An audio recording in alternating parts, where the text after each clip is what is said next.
right. For example, you can prove these properties of natural numbers just by assuming what I have said. For example, there is no natural number between n minus 1 and n. You can prove it actually using those properties of a field, right. Okay. So, let us assume. So, now I want to state that crucial property for reals which distinguishes it from the rationals. So, for that we are going to call a set to be a bounded. A is a subset of real numbers. We say A is bounded above if there is a number, I have called it as alpha, says that alpha is bigger than or equal to every element of A. There is an order, right. Given any element A, I can compare it with alpha. So, we want alpha to be bigger than or equal to every element of the set A, then we say alpha is an upper bound for the set A. We say A is bounded above if all elements are less than or equal to something, and that something is called an upper bound. Now, you got upper bounds, there could be more than one, right. There could be more than one upper bounds, right. For example, for the number 1, 2 is an upper bound, 3 is an upper bound, 4 is an upper bound, right, because we know all successors are bigger than the number itself, right, that property. The smallest of these upper bounds, if it exists, is called least upper bound for that set, right. So, let us define what is called the least upper bound for a set. It is a number which is an upper bound. First of all, we are looking at the smallest of the upper bounds. Among the upper bounds, look at which is the smallest one. If it exists, then we say that number is least upper bound of the set A. Now, question is, can there be more than one least upper bound? No, because it is an upper bound and it has to be, right. So, bigger than, less than, so it has to be equal itself, right. So, upper bound is always, if it exists, it is unique, right. So, that is why we say the least upper bound normally, right. So, the upper bound, if it is least, it is unique. So, it is unique whenever it exists. Why to say upper only, right? We can also look at something smaller. So, you can look at what are called sets which are bounded below. If there is a number alpha, say that alpha is less than or equal to A for every A, the element of the set A, right. All the elements of A are bigger than that element alpha, then alpha is called a lower bound. Okay. And now, what you should be looking at? There are many lower bounds possible, the biggest of the lower bounds. So, that is called the greatest lower bound for a set if it exists. Okay. So, it is a lower bound and it is the greatest of them all. So, that is called the greatest lower bound. Okay. Now, question is, given a set A, subset of the real line,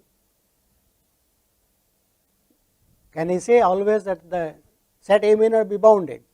For example, look at natural numbers. Is it bounded? It is not, because given any, if there is a bound something, we say that look at a integer and you can go on increasing it, right. So, it becomes unbounded kind of a thing, right. So, here is one example. Let us look at all x between A and B. A and B are two real numbers fixed, and let us look at the set of all real numbers such that A is less than x less than B. Okay. By the construction of that set itself, the number A is a lower bound, because every element of the set is bigger than A. B is a upper bound, right. Can you say that there is nothing bigger than A can be a lower bound? So, try to prove it, take it as an exercise, try to prove that if I give you A as the set A less than x less than b, A and b are fixed, then A, the set has got greatest lower bound, namely A, it has least upper bound, namely b, right. So, try to I will discuss it in the tutorial session, okay, because I want everybody to think. You see, the idea is not to get an answer from one person only. The idea should be that everybody should have time to think about it, analyze and see whether they are able to write down a proof of this fact or not, that this has got a lower bound. For example, A is a lower bound, and actually that is the largest of the lower bounds, okay, right. So, let me skip the argument that I want you to give by saying that this is so. N is unbounded, you can prove these kind of things, and you can prove what is called the Archimedean property of real numbers, and that means what? That essentially says that for every x in R there exists a number nx, right, a integer, a natural number nx which depends on x such that nx is bigger than x. You will always cross over. Unbounded is same as saying, right, saying it is bound. If x is not a barrier, you can go beyond x by some natural number, right. That is same as saying A is unbounded. Both are equivalent ways of saying the same thing, okay. I have not defined what is the sequence, but essentially it says, if you look at 1 over natural numbers, intuitively it becomes smaller and smaller and comes as close to 0 as you want it. We will make this precise slowly, okay. What does that mean? So, this thing will make it precise, okay, soon. Properties of natural numbers, okay. So, here is what is called the order completeness property of real numbers. Every non-empty subset, right, of real numbers that is bounded above has a least upper bound. If there is a bound for it, for a set, it is bounded, then there must be a smallest of the bounds possible. Intuitively it looks okay, yeah? It should be so, but Greeks discovered that that is not possible always. You can look at all rationals less than, such that R square is less than 2, right. Saying that there is no rational whose square is equal to 2 is precisely almost saying that the set of all rational numbers are such that R square is strictly less than 2, is bounded above, but does not have a least upper bound. One can prove that. If you want to know a proof of that, I will not be doing this proof. You can read this theorem in a book called From Numbers to Analysis. Okay. We have a copy of that book in the library. So, look at, just for your knowledge sake, if you want to look at this theorem, right, which says that you can have subsets of rational numbers which are bounded above, but they do not have a greatest lower bound as a rational number. And the completeness property says that if you treat any set, whether rationals or not, and if it is bounded, then it will have a least upper bound, and that will be a real number, right. The set may be of rationals, but the least upper bound will be always there. Sometimes it may be of rationals, sometimes it may be of irrationals, we do not know, but every non-empty subset of real numbers which is bounded above has got least upper bound. And almost a parallel way of saying that is, if a set of real numbers is bounded below, because if a set of is bounded above, if you look at negatives of those numbers, that set will be bounded below. From up to down, you can always go by negatives, right. So, saying upper bound, negative lower bound, greatest least upper bound, greatest lower bound. So, equivalent statement of this is that every non-empty subset of real numbers, if it is bounded below, it has got greatest lower bound. Both are equivalent statements, and real numbers have got this property, either of it, and hence both of them. So, this is what is called the completeness property of real numbers, and it precisely, if you look at that set of rationals r square less than 2, then the least upper bound of that is precisely a real number whose square is equal to 2. One can prove that. So, that will show the existence of roots of numbers, right, in reals, which may not be possible in rationals. We will be giving another way of stating this completeness property a bit later, which is more sort of intuitively obvious, and that property we says actually, I will explain the terms of that. It says every monotonically increasing sequence of real numbers. I have not defined what is a sequence, we will do that, and we will state then that every monotonically increasing sequence of real numbers that is bounded above is convergent.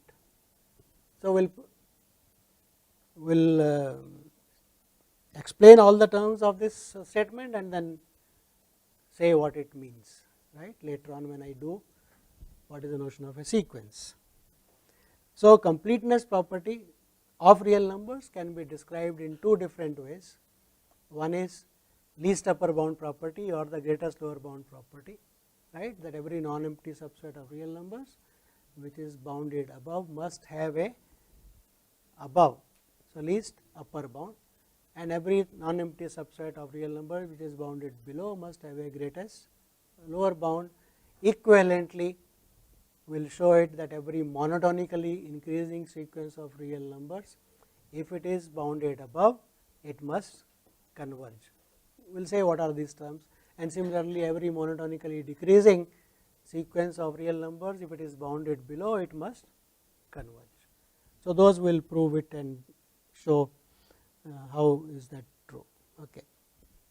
So, here is something which our school teaches us, and we start believing in that, that all real numbers can be put on a line.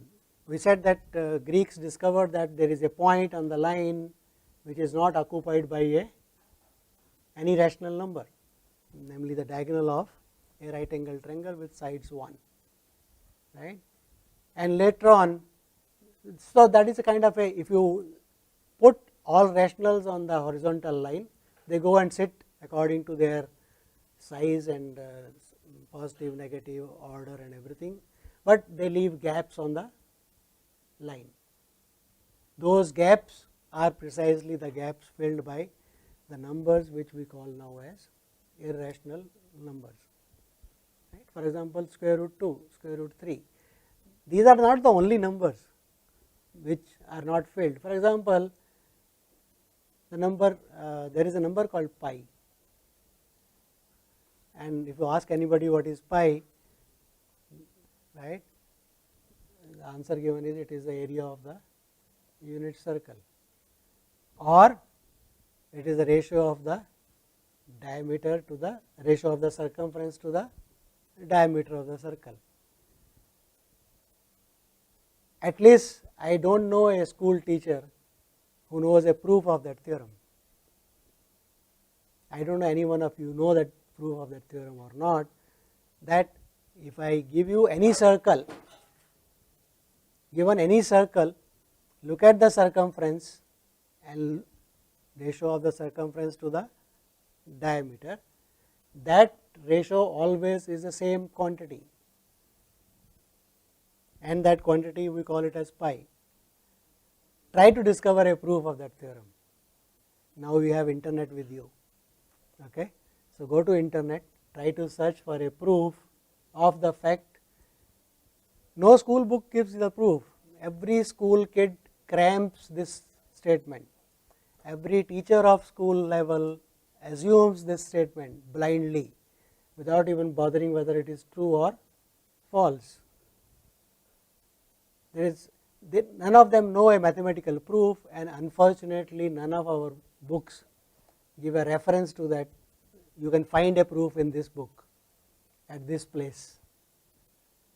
No, nobody gives, and everybody believes that fact. So that is the way we study mathematics. You should not believe anything that is written in a book blindly, or what Google says blindly. Right? Nowadays everybody thinks what Google says is correct. But who is Google? We are Google, right? We are putting up documents there. We may be making a mistake. So don't believe, always test whether it is true or false. So try to find a proof of that fact that pi, what we call as the ratio of the circumference to the diameter, is a number on the number line. It is a real number. It is a ratio. So it should be a number. Is it rational or irrational? So ask for what is the proof, why it is irrational. It is nothing of the type of square root of something. It is something totally new. Right? So it is an irrational number, and it is a theorem which is not very easy to prove. It requires some more, it is not as simple as again saying there is no number whose square is equal to 2. It is a bit more difficult to prove. Anyway, so one can represent numbers on the line and no gaps are left. That means it says that there is a one-to-one correspondence between the numbers, real numbers, and the points on the. So that is a geometric representation of the numbers, real numbers. Anyway, there are some more properties one can prove, namely between n and n plus 1, okay, there is a unique integer n such that given any number x, real number, it must lie between n and n plus 1 for some n, right, less than or equal to and strictly less than, and that n you call as the integral part of that number. That is the beginning of the story of decimal representation. That is where the decimal representation starts. And here is another important property which will not prove that between any two real numbers there is a rational number. Rational numbers are everywhere on the line. Given any two, there is a rational number, right? But still there are many gaps left out. So it is an interesting question to ask, how many rationals are there, how many points are there on the line, how many irrationals are there. You can think of this question, right? Can I sort of compare the size of rationals with the size of irrationals with the size of their union is the whole anyway, right? So what is a comparison? Again, we will not be doing this, but it is very interesting to note that there are as many rationals as there are points on the natural numbers. What do you mean by saying as many? Both are infinite things, right? So how do you compare infinities? Same way like we compute. How do you say there are 34 students in the class? Pick up one, number 1, roll number 1, roll number 2, roll one-to-one correspondence. So given any two sets, you say they have same number of elements. You don't say number now, you say they have the same cardinality if there is a one-to-one onto map between the two. You can associate this with this with this, and one-to-one onto. So there is a one-to-one onto map between natural numbers and rational numbers, and one can prove there is no one-to-one onto map between the rationals and reals. The rationals are inside the reals, right? They are dense, they are everywhere as far as order is concerned. But if you try to count, if you find out the size of rationals is much smaller. That means there is a copy of rationals sitting inside reals, of course, but what is left out is much bigger. right. So, one says rationals are countably infinite and reals are uncountably infinite. We will not be going much into these things, it's just to make you understand the relation between rationals and reals. Rationals are dense everywhere as far as order is concerned, their size is much smaller as far as reals are concerned. Okay. So, that is the relation between the two. Okay. So, this construction, as I said, of real numbers was obtained by Richard Dedekind in 1858, which is not very far away, right. 1858 is only 150 years back, right. So, you see, after the Greeks, it took almost 2000 years to define what is a real number. Okay. And independently it was done by a mathematician called George Cantor in 1872. Both the approaches of construction are different. Both start with a copy of rational numbers and both construct a new object, which is a complete ordered field, which has a copy of rationals sitting inside it as a dense set. Okay. So, nothing more than that.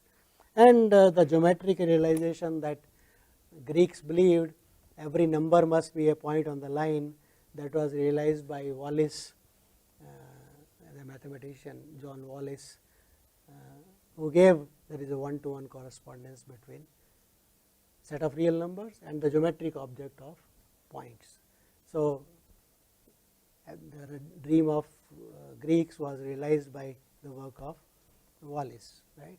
So, whenever we want to give examples on the real line which help us to understand, we take real line as real numbers as a line, real numbers as a set, real numbers as a line. That is only for visualization purposes, to visualize some things, right, that helps. Okay.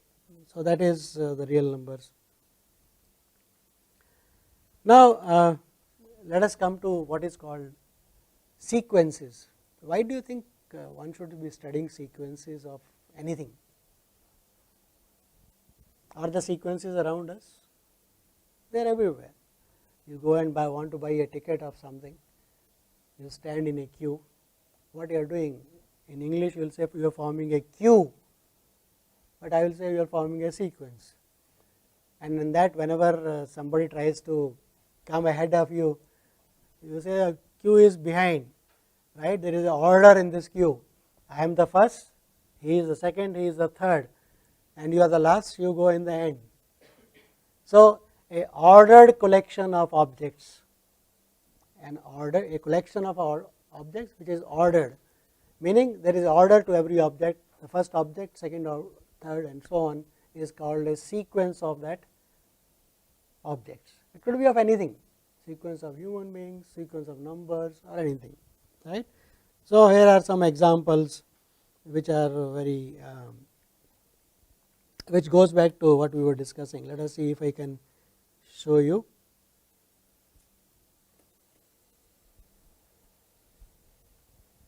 So, let us just look at this clip. Blue is the circle area I want to find out, and I am approximating it by putting in a rectilinear figure inside it, because for rectilinear figures we know what are the areas I can compute, and if I increase the number of sides, I am filling up more and more part of the circle. This is what Euclid had done, that he tried to find out what is the area of the circle by this method, by putting regular n-gons inside the circle and finding their areas. So, what is this giving me? When I put a triangle inside, I get A1, area of the triangle. When I put a square inside it, I get another observation, that is my second approximation, A2. Third, A5, 5-sided and right pentagon. So, A3, A4. So, I am getting a sequence of observations. And what I want to know about the sequence of the observations is, eventually these n-gons should fill up the circle, right. For n large enough, these approximations give me a good estimate of what I can call as the area of the circle. They do not help me to define, yet I have not obtained what is the area of the circle, unit circle. I have only got approximations, but I know that geometrically it is coming closer and closer to the object I want. So, what is, how do I formalize that notion that these things are coming closer and closer, right. So, another way of doing that would be the following. So, let me try to do that slightly better what Euclid had done, and not better than what Euclid had done, in slightly different way. So, let us look at the unit circle. So, let us I start with a regular four-sided thing inside it, that is a square. So, that will give me oh God, that will, so that will cover this part of the area. So, what is left out?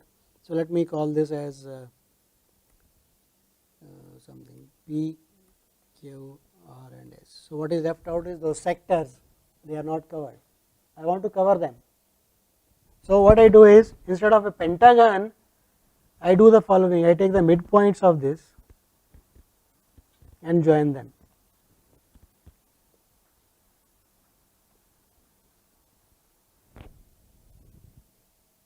Now, look at the area of this. How many sides are there?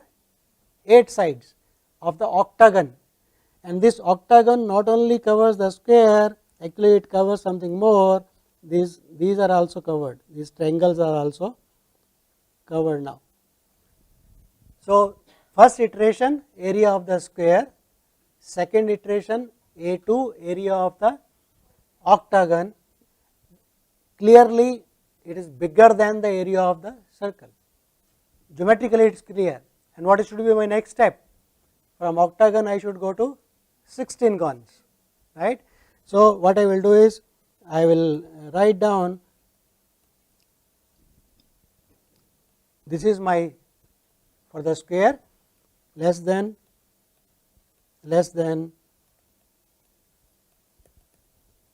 right, and geometrically it is quite clear, these are, these numbers, each one is strictly bigger than the previous one, right. And all these areas are inside a square, which is circumscribing the circle. So, all these numbers A4, A8, A16 all are increasing, each one is bigger than the previous one, but they do not go beyond something. So, what do you think should happen to them? They should get cramped and cramped eventually, and they all should come closer and closer to something. And that is precisely the notion of convergence, right. So, that is the completeness property of real numbers. It says a monotonically increasing sequence of real numbers, which is bounded above, must come closer to a value. So, let us make this as a bit more precise, so that we can go ahead. So, a sequence of, so everybody understand what is a sequence of numbers? A sequence of numbers is an ordered collection of numbers, that is a sequence, first term A1, second term A2, third term A3 and so on, okay. And this is the way we write it.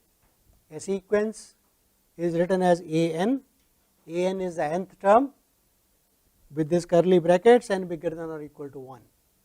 This is not the same as the set AN, by the way. This notation is much different from, this is the notation for saying you are looking at the ANs as elements of a set. This is looking at the sequence AN.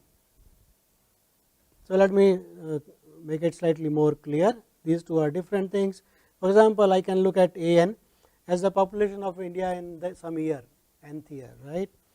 Let us look at minus 1 to the power n, the sequence. What is the first term? N equal to 1, that is equal to minus 1. Second term plus 1, third term minus 1. So, as a set, it is only 2 element set, plus minus 1, but as a sequence, it is minus 1 plus 1, minus 1 plus 1, minus 1 plus 1. So, that is the difference between a sequence and sequence as a set. Okay. You can have, for example, this cos n pi, right. You can find out the values again. Is this the same as the previous sequence? Second and third both are same? No? Think about it. N equal to 1, what is cos pi? So, what is the first term there in the second one? What is the second term? Okay, I won't say anything more. For example, this is another sequence. Okay. So, let us write down what is the meaning, that what happens to n when n becomes large and large.